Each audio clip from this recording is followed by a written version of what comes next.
Muito bem, eu estou muito feliz de estar aqui, mas isso não significa que eu estou tranquilo, não estou.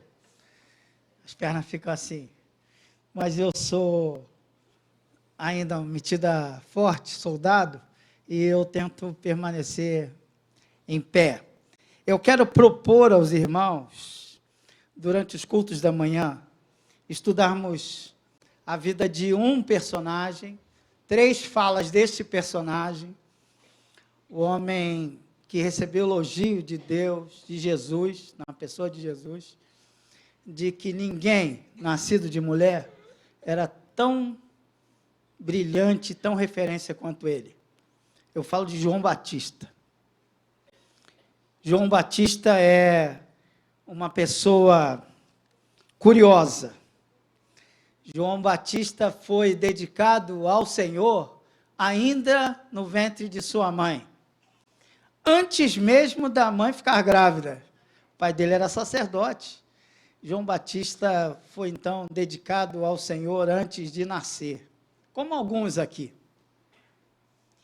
Mas João Batista fez o que fez depois que nasceu, depois que teve consciência de quem era, depois de que as pessoas falaram assim, ele é o Cristo. Ele, não, menos, eu não sou. Não é qualquer um que fala assim, eu sei o que eu sou. Eu não sou o Cristo. Para os irmãos terem uma ideia de quem era este personagem que a gente vai ver 3 falas dele. Então, João Batista, porque foi dedicado desde o ventre, ele é chamado de Nazireu. Nazireu é alguém que é dedicado desde o ventre da mãe, como aconteceu com alguns juízes. Era um homem que não cortava o cabelo, mas devia tomar banho, porque batizava, né? Ele tinha uma alimentação meio estranha. João Batista também era um cara que, desculpem, mas sou eu, né? É complicado ser tão elegante como o pastor Novaes, eu não consigo. João Batista devia gostar de futebol, porque ele andou chutando a mãe dele no ventre. Não sei se vocês sabem do episódio. Maria vai encontrar-se com Isabel, e a Isabel falou, o cara está me pulando aqui, literalmente me chutando aqui dentro, porque sabia que Maria estava grávida. Então, pensem comigo, se João Batista tinha pai sacerdote e mãe sacerdotisa, ele devia ser um sacerdote, não é? Mas ele escolheu seguir a Deus no deserto, longe de todo mundo. Ele era filho de sacerdote, mas ele larga todo aquele arcabouço religioso que tinha os sacerdotes da época de Jesus, e ele vai clamar no deserto. João Batista também era uma pessoa que conhecia muito as Escrituras. Quase tudo das falas de João Batista está registrado no livro de Isaías, ou nos profetas. As pessoas até o confundiam como o novo Elias, o homem que vinha falar em nome de Deus. Eu não sei se você já parou para pensar, como é que o cara vai pregar no deserto? A congregação é que ia ouvir João Batista. Tinha algum carisma esse João Batista. Além disso, o nome dele não é assim, João Batista da Silva, nada disso. O nome dele é João. Batista é apelido, que é aquele que batizava. Então, era chamado de João o Batizador, ou João o Batista. Era um pregador arrojado, era um pregador sem medo, e, de novo, uma expressão muito minha, sem rabo preso. João Batista não tinha pudor para falar com ninguém. Se tinha que falar com Herodes, enfiava o dedo na cara e falava, você está pecando, está fazendo a coisa errada. Se ele tinha que falar com as pessoas, ele falava na cara das pessoas. E eu quero destacar nessa série de mensagens, que eu, inclusive, já havia entregue para o pastor Novaes, e falei, olha, eu vou seguir uma série porque eu me sinto mais seguro, um passo de cada vez, mas não espere que eu siga seus passos, porque eu tenho um jeito diferente, eu falo diferente do Senhor. Ele falou, não, faça o que você acha que deve fazer. Então, a primeira afirmação que eu quero destacar é a mensagem de um profeta. João Batista também tem uma característica muito especial. Desde Malaquias não se ouvia um profeta. Ele era a esperança para a geração dele. E você sabe que um profeta é alguém que fala em nome de Deus. Diferente de um sacerdote. O sacerdote é alguém que leva os nossos problemas a Deus. Intercede pelas pessoas e chega até Deus com o pedido que ele ouve das pessoas. Mas o Batista não. Ouvia de Deus e falava, era a voz de Deus para aquelas pessoas. Eu quero fazer 3 destaques ao longo desses 3 domingos, esse domingo pela manhã, o próximo domingo ainda pela manhã e no domingo de carnaval. Nessa primeira mensagem, nessa primeira reflexão, quero destacar a mensagem profética de João Batista. No segundo domingo, no próximo domingo, quero tentar destacar para os irmãos a mensagem deste profeta. O que era a mensagem de João Batista? E no domingo de carnaval eu quero falar para os irmãos o homem Batista. As fragilidades do pregador, do João o Batista. Abra sua Bíblia lá no Evangelho de João, no capítulo 1. E nós vamos à primeira afirmação de João Batista, que eu quero compartilhar com os irmãos nesta manhã. No Evangelho de João, no capítulo 1, no prólogo de João, tem intervalo que fala sobre João Batista. É interessante que todos os evangelistas vão citar João Batista, prova da importância dele para a geração que antecedeu Jesus. Mas esta é uma palavra profética de João Batista que a gente tem que prestar muita atenção. João Batista, ao ver Jesus, ele aponta para Jesus e diz, Evangelho de João, capítulo 1, versículo 29. 1:29, só o 29. Pode botar aí no telão. O Batista aponta para Jesus e diz: eis o Cordeiro de Deus que tira o pecado do mundo. Vamos falar juntos, mas vamos falar assim. Jesus é o Cordeiro de Deus que tira o pecado do mundo. Vocês decoraram? Difícil, hein? Jesus é o Cordeiro de... Não adianta ler, porque ali está escrito eis o Cordeiro. Eu estou falando para lermos Jesus é o Cordeiro de Deus que tira o pecado do mundo. Vamos falar. Falem aqui primeiro, vamos falar aqui. Jesus é o Cordeiro de Deus que tira o pecado do mundo. Agora aqui, na cena. Jesus é o Cordeiro de Deus que tira o pecado do mundo. Agora aqui na minha extrema direita. Jesus é o Cordeiro de Deus que tira o pecado do mundo. Vamos falar todos juntos? Jesus é o Cordeiro de Deus que tira o pecado. Você teve consciência do que você acabou de falar? Jesus é o Cordeiro de Deus que tira o pecado do mundo. Isto é uma palavra profética, porque Jesus não havia morrido. Jesus não tinha nem começado seu ministério. E o Batista olha para ele e fala, ele é o Cordeiro de Deus que tira o pecado do mundo. Para a gente, isso talvez não tenha o mesmo significado que tinha para os ouvintes do Batista. Você já parou para pensar quem é o Cordeiro? O que é o Cordeiro? Para que serve o Cordeiro? O Cordeiro, no Antigo Testamento, era o substituto. As pessoas pecavam e para redimir o seu pecado tinham que oferecer o Cordeiro. O Cordeiro morria pelas pessoas. E o sacerdote matava o cordeiro, o sangue do cordeiro era derramado, e ele era imolado. Era um holocausto, para dizer, quem tinha que morrer era eu, mas quem morre é o cordeiro. Vamos falar de novo? Jesus é o Cordeiro de Deus que tira o pecado do mundo. Preste atenção nisso. Porque quando João Batista aponta para Jesus e diz que ele é o Cordeiro de Deus, existem 3 dimensões diferentes de cordeiro.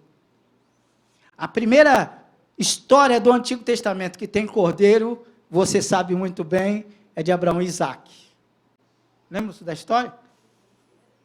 Deus fala para Abraão, sacrifica teu filho, teu único filho, e Abraão vai com muita fé lá em cima, achando que Deus até podia ressuscitar o seu filho, e na hora que ele vai sacrificar Isaac, Deus fala, não faça isso, tem um cordeiro ali, e o cordeiro é morto, e Isaac continua vivo. Jesus é o Cordeiro de Deus, que tira o pecado do mundo. Segundo exemplo que a gente tem é do holocausto, sacrifício. Então, uma pessoa cometia o pecado, é aquele que tem lá na lei, a pessoa cometia o pecado, e se ela tivesse algum recurso, ela pegava o cordeiro principal, o sem mancha, sem culpa, sem mácula, e oferecia aquele cordeiro, para que aquele sangue derramado fosse o substituto do sangue da pessoa que cometia o pecado. E o terceiro e último, que os irmãos também sabem, a gente aprende lá na classe ainda dos juniores, que é o cordeiro pascal. É o cordeiro que, enquanto eles ainda estavam no Egito, a família se reunia e tinha que sacrificar um cordeiro, pegar o sangue desse cordeiro, colocar nos umbrais da porta, e se tivesse o sangue do cordeiro e o anjo da morte passasse por aquele lugar, olhando o sangue, o anjo da morte passava direto e ia para um lugar que não tinha o sangue ali. Então, o sangue do cordeiro substituiu o sangue do filho mais velho. O cordeiro era suficiente para redimir e para tirar do sofrimento a família inteira. Então, 4 coisas eu quero destacar para os irmãos sobre a afirmação profética de João Batista. O primeiro é que Jesus é o Cordeiro de Deus que tira o pecado do mundo, ele é o substituto. Jesus morre por mim. Quem cometeu o pecado fui eu, mas eu não morri, ele morreu por mim. Jesus é o Cordeiro de Deus, que tira o pecado do mundo. Então, a primeira dimensão do Cordeiro é esta dimensão da substituição. É o Cordeiro sem culpa, que carrega toda culpa que eu tenho, que você tem. Ele é o Cordeiro de Deus que tira o pecado do mundo. Mas não apenas isso. Ele é o Cordeiro porque ele é o sacrifício de Deus. Ele é imolado pelos nossos pecados. Ele é morto e seu sangue é derramado pelos nossos pecados. O sangue que nos traz a paz, como diz Isaías, estava sobre ele. Pelas suas pisaduras nós fomos sarados. Manso, humilde, como um cordeiro, ele é entregue, mas ele é o Cordeiro de Deus. Não foi fácil para Deus se entregar na pessoa de Jesus. Jesus faz parte da Trindade, e Deus, o Pai, o Filho e o Espírito, decidiram que iam nos dar uma chance. E o Cordeiro, como diz Apocalipse, preste atenção nisso, o Cordeiro foi morto antes da fundação do mundo. Ouça de novo, o Cordeiro foi morto antes da fundação do mundo. Jesus não é um plano B, Jesus é o plano de Deus, para nossa redenção. Ele se entregou por nós na cruz. É o sacrifício da Trindade na pessoa de Jesus. Então, primeiro é que o cordeiro é um substituto. Segundo é que o cordeiro é o sacrifício de Deus.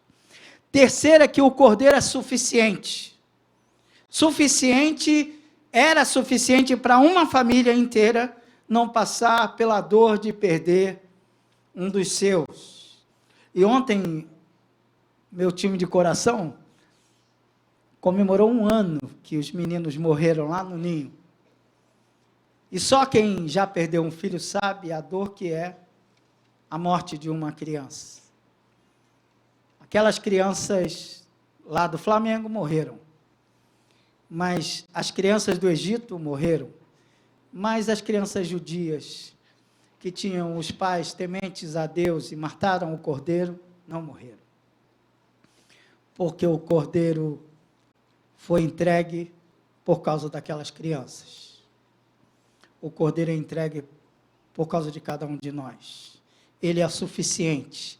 Por isso não precisa de mais sacrifício. Porque Jesus é suficiente. Eu não preciso mais sacrificar nada, nem ninguém, porque todo o preço foi pago por causa de Jesus. Porque quando eu cometo pecado, a balança pesa para um lado. E quando eu mato um cordeiro, um animal, a balança parece que equilibra, mas não equilibra, porque um animal não vale a mesma coisa que o ser humano. Para que a balança se equilibre novamente, era necessário que um ser humano morresse. Jesus morreu. Jesus é o Cordeiro de Deus que tira o pecado do mundo, de uma vez por todas. Por isso, nós o chamamos de Salvador, porque ele nos arranca do pecado e nos dá uma nova perspectiva de vida. Vocês percebem que quando a gente fala Jesus é o Cordeiro de Deus que tira o pecado do mundo, é muito sério o que a gente está falando. E é interessante que o texto vai dizer, a palavra de João Batista é tão profética que ele vai dizer, ele tira o pecado. Mas eu não cometo um pecado, eu cometo pecados. Mesmo que vocês achem assim, que eu sou assim, impecável, só a maré mansa. Antigamente tinha uma loja chamada, a piada foi horrível, Impecável Maré Mansa. Ninguém é sem pecado, todos nós pecamos, várias vezes. E por que João Batista fala, Jesus é o Cordeiro de Deus que tira o pecado do mundo? Porque ele está falando do pecado original. Ele está falando da nossa rebeldia com Deus. Ele está dizendo que nós cometemos erros diante de Deus. E o maior erro que a gente comete diante de Deus é dar língua para Deus. E Deus deixa, olha. Deus que podia acabar com um raio, ele me ama. E ele me dá uma chance.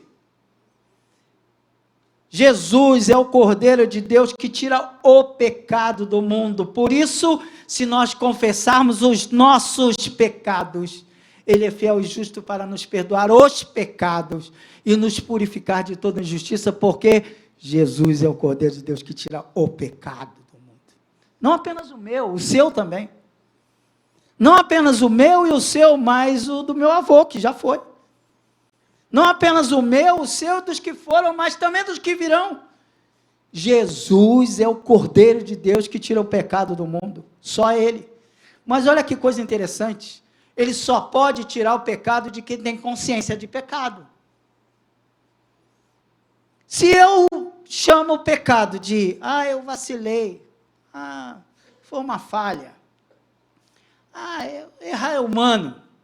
Enquanto eu não tiver consciência de pecado, eu não tenho dimensão da graça. Na hora que eu olhar diante do espelho e falar, estou olhando para o espelho, você é um vacilão. Faço careta para o espelho. Mas quando eu olho para o espelho e falo, você é um pecador. Você cometeu erro. Você negou Você desobedeceu. Você precisa de Deus. Jesus é o Cordeiro de Deus que tira o pecado do mundo. Não importa se você é membro da igreja. Não importa. Ele é o Cordeiro de Deus que tira o pecado do mundo. Não importa se você não é membro desta igreja. Ele é o Cordeiro de Deus que tira o pecado do mundo. Só Jesus pode fazer isso. E olha que coisa extraordinária João Batista falar isso, antes de Jesus ter sido pendurado naquele madeiro. Ele sabia, porque ele veio preparar o caminho do Senhor. Esse é o desafio que eu e você temos diante de nós, de sermos parecidos com João Batista, de indicarmos o caminho do Senhor, de falarmos, Ele que tira o pecado do mundo, não sou eu, não é a igreja, não é a instituição, Jesus é o Cordeiro de Deus que tira o pecado do mundo. Eu falo para vocês, Ele é o Cordeiro de Deus que tira o pecado do mundo porque tira o meu. Ele é o Cordeiro de Deus que tira o pecado do mundo porque me remiu. Ele é o Cordeiro de Deus que tira o pecado do mundo, que transformou isso aqui não num palco, mas num altar. Igreja é feita de gente que já experimentou o Jesus que perdoa, o Jesus que restaura, o Jesus que redime.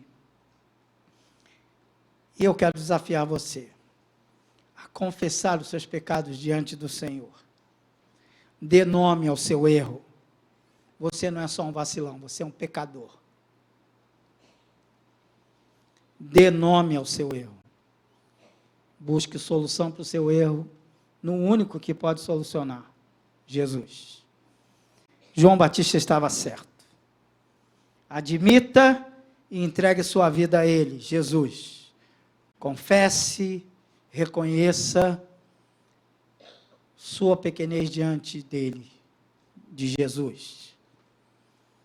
Viva afinado com a vontade dele, a vontade de Jesus. A gente só tem uma solução para ser firme nas promessas de Jesus. Nós precisamos conhecer a palavra de Jesus. A gente precisa experimentar esse Jesus que tira o pecado do mundo. O que eu peço a Deus é que Ele abençoe a cada um de nós nesta manhã e que a gente tenha consciência de que a gente só vai ser cristão de verdade se nós seguirmos a Cristo. A gente só vai ser cristão de verdade se a gente confessar os pecados, se a gente se entregar a Ele. Enquanto nós estivermos cantando, eu quero desafiar você a confessar os pecados. Se confessarmos os nossos pecados, Ele é fiel e justo para nos perdoar os pecados e nos purificar de toda injustiça. E antes de cantarmos, eu quero convidar você a falar comigo mais uma vez. Jesus é o Cordeiro de Deus que tira o pecado do mundo. Vamos lá? Jesus é o Cordeiro de Deus que tira o pecado do mundo. Se você não experimentou isso, você tem a chance de experimentar a redenção que o Cordeiro de Deus veio trazer para você.